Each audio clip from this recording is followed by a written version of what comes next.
मेरी शादी को अभी 10 दिन हुए थे और मेरे पति का स्वभाव मुझे पता चला, लेकिन मैंने समझ से काम लिया और धीरे धीरे सब ठीक हो गया। अच्छा घर और अच्छा पति मिला है। राम नाम है उनका। उनके पिता के यह 2 भाई हैं। छोटे भाई की अभी पढ़ाई चल रही है। इनकी अच्छी एक दुकान है जिसे यह पापा जी और मम्मी जी संभालते हैं। शादी को अभी मेरे 10 दिन ही हुए हैं और मैं अपने आप को बहुत खुशकिस्मत मानती हूँ, क्योंकि मुझे बहुत प्यार करने वाला पति नसीब हुआ है। सास और ससुर तो पति से भी अच्छे हैं। अभी अभी शादी हुई तो ज़्यादातर घर पर ही रहते हैं। दुकान अभी पापा और मम्मी संभाल रहे हैं। शादी को अब 1 महीना हो गया था। इनका अभी भी दुकान पर जाना वैसा शुरू नहीं हुआ। कुछ देर के लिए जाते और फिर वापस आ जाते। सुबह पापा जी ही जल्दी उठकर दुकान खोलते और देर रात तक वही दुकान पर बैठते थे। मम्मी जी उनके लिए खाना ले जाया करती थी।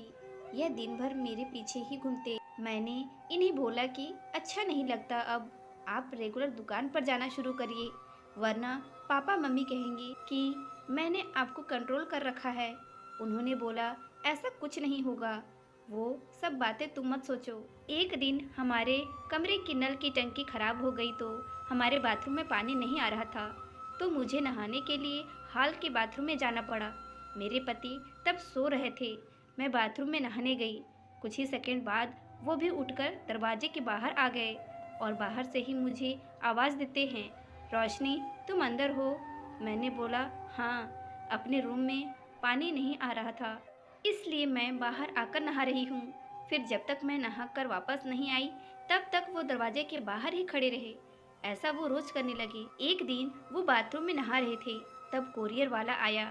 कोई था नहीं तो मैं रिसीव करने के लिए दरवाजे पर गई। मैं अभी उससे बात कर ही रही थी कि यह बाथरूम से टॉवेल में ही भागकर आए। आते ही मुझे जोर से कहते हैं कि तुम अंदर जाओ।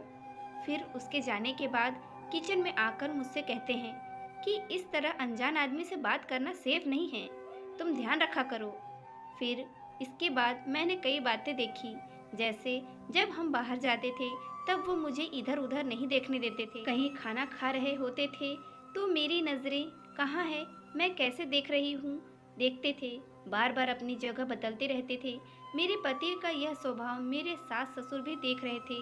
एक दिन पापा ने उन्हें दुकान के काम से बाहर जाने को कहा तो उन्होंने मना कर दिया। फिर पापा को ही जाना पड़ा।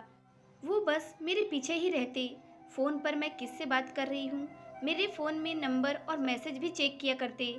यह सब देखने के बाद मैंने सोच लिया कि अब उनसे बात करनी होगी। इसलिए फिर एक रात मैंने उनसे कहा कि आपको मैं कैसी लगती हूँ? वो बोले बहुत अच्छी। मैंने कहा आप मुझ पर विश्वास करते हैं? वो बोले क्यों, क्या हुआ? मैंने कहा कि आप जो यह सब कर रहे हैं यह ठीक नहीं लग रहा है। मैं चाहती थी कि मुझे बहुत प्यार करने वाला पति मिले। आप बिल्कुल वैसे ही हो जैसा मैंने सोचा था, लेकिन आप बहुत ज़्यादा पॉजिटिव हो। क्या आप मुझ पर शक करते हैं? क्या आपको लगता है मैं आपका भरोसा तोड़ूंगी? वो बोले नहीं, ऐसा नहीं है। फिर मैंने कहा कि आपसे अच्छा पति मुझे नहीं मिल सकता, लेकिन आपको अपने पर थोड़ा नियंत्रण और मुझ पर विश्वास रखना होगा, वरना यह आगे चलकर हमारे लिए ही झगड़े और लड़ाई का कारण बनेगा। मुझे पता है शायद आपको मुश्किल लगेगा, लेकिन आप थोड़ा थोड़ा बदलिए, मैं आपके साथ हूँ। वो बोले हाँ, मैं कोशिश करूँगा।